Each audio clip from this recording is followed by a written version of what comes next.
যদি আপনার বয়স খুব অল্প হয় তাহলে এটি আপনি দেখবেন না, কারণ এই গল্পে রয়েছে খুব ভয়ঙ্কর ভয়ঙ্কর জিনিস। দয়া করে যদি আপনার বয়স 18-র নিচে হয় তাহলে এই ভিডিওটা এড়িয়ে চলবেন। এটি এমন এক জায়গার গল্প যেখানে সময় থেমেছিল। শহরের পাশে এক ছোট গ্রামে এক পুরনো অন্ধকার বাড়ি ছিল। কেউ সেখানে রাতে যেত না, কেউ সকালে বাড়ি থেকে বের হতো না। কেন? কারণ সেই বাড়ির চারপাশে ছড়িয়েছিল ভয়, গা চমচমে পরিবেশ, আর অনেক লোক বলতো সেই বাড়ির মধ্যে এক অদ্ভুত শক্তি বাস করে।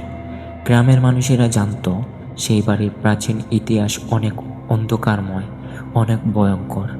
এক সময় সেখানে এক বড়লোক ব্যবসায়ী থাকতেন, নাম ছিল রত্নময়।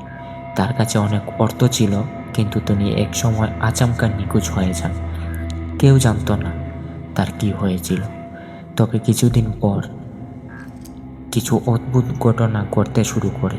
গ্রামবাসীরা বলতো রাতে বাড়ির চারপাশে অদৃশ্য পথচলনা শোনা যেত, মানে ভয়ঙ্কর ভয়ঙ্কর কথা শোনা যেত, ভয়ঙ্কর আওয়াজ শোনা যেত, ছোট ছোট আলো চকচক করত। আর তারপর অনেকে বলতো বাড়ির জানালার কাছে এক নারী দাঁড়িয়ে থাকে, যে তাদের দিকে কুচকুচে চোখ নিয়ে, লাল টকটকা চোখ নিয়ে তাকিয়ে থাকতো। কিন্তু সত্য কি ছিল তা কেউ জানতো না। একদিন গ্রামেরই এক তরুণ সুবন এই রহস্যর উদ্ঘটনা করার জন্য, মানে এই ঘটনা কি হয়েছিল বা ঘটনা কি সেটা জানার জন্য, সে সেই পুরনো বাড়িতে রাত কাটানোর সিদ্ধান্ত নেয়। সুবন ছিল সাহসী আর তার মন ছিল খুবই কৌতূহলী। সে ভাবল এক রাত যদি বাড়িতে কাটানো যায় তবে হয়তো সে কিছু জানতে পারবে। রাত পোয়ানোর আগেই সুবন বাড়ির কাছে পৌঁছালো। বাড়িটি ছিল বিশাল বড়, আর এর দেওয়ালগুলোর মধ্যে দীর্ঘ সময়ের ধুলাবালু জমেছিল।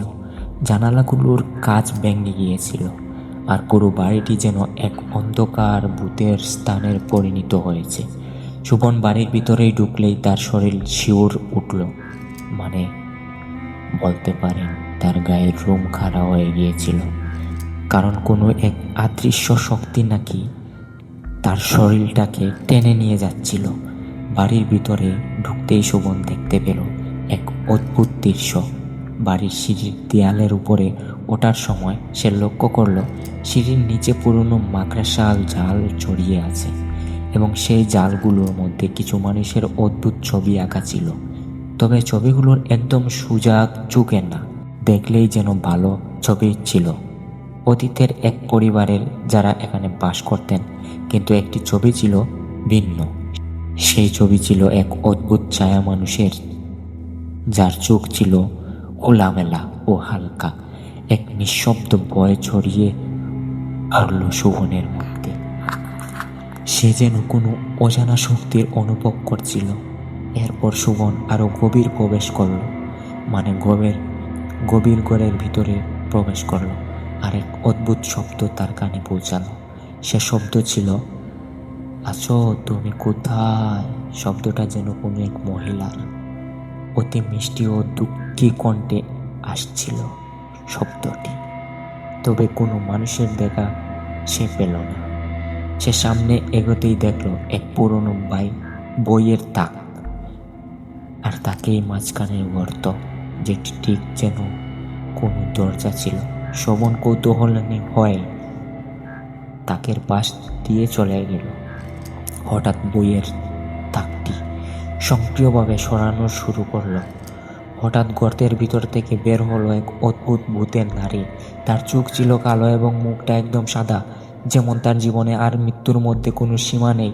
সে নারী সুবনকে বলল, তুমি কি জানো আমি এখানে কিভাবে এসেছিলাম? সুবন ভয় পেয়ে গেল, কিন্তু সাহসী হয়ে বলল, হ্যাঁ বলো। নারী তখন আস্তে আস্তে বলল, এখানে যে পরিবার ছিল তাদের কেউ বেঁচে নেই, কিন্তু তাদের আত্মা এখানে বন্দী, আর তোমাকে আমাদের মুক্তি দিতে হবে। শোভন নারীর কাছে জানতে চাইল।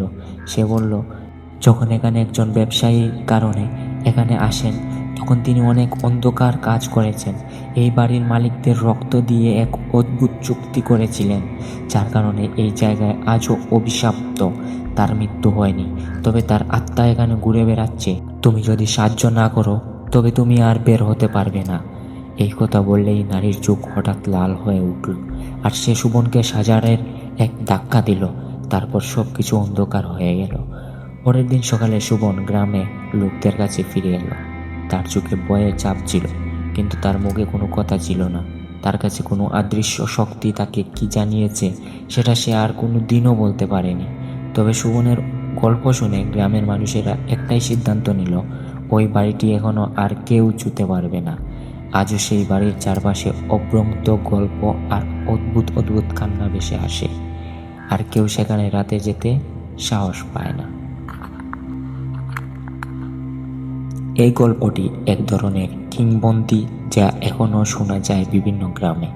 বাস্তবের মধ্যে ভূতের ঘটনা অনেকটাই এমনই, যেখানে অনেক কিছু অজানা দেখে যায়, তবে ভয় এবং রহস্যের মাঝে সেই জায়গাগুলো বা মানুষগুলো চিরকাল রয়ে যায়। এই গল্পটি শুনে যদি আপনার একটু হলেও ভালো লাগে, তাহলে অবশ্যই চ্যানেলটি সাবস্ক্রাইব করে দিন। আর এরকম নতুন নতুন গল্প শুনতে চাইলে এই চ্যানেলটির সাথেই থাকুন।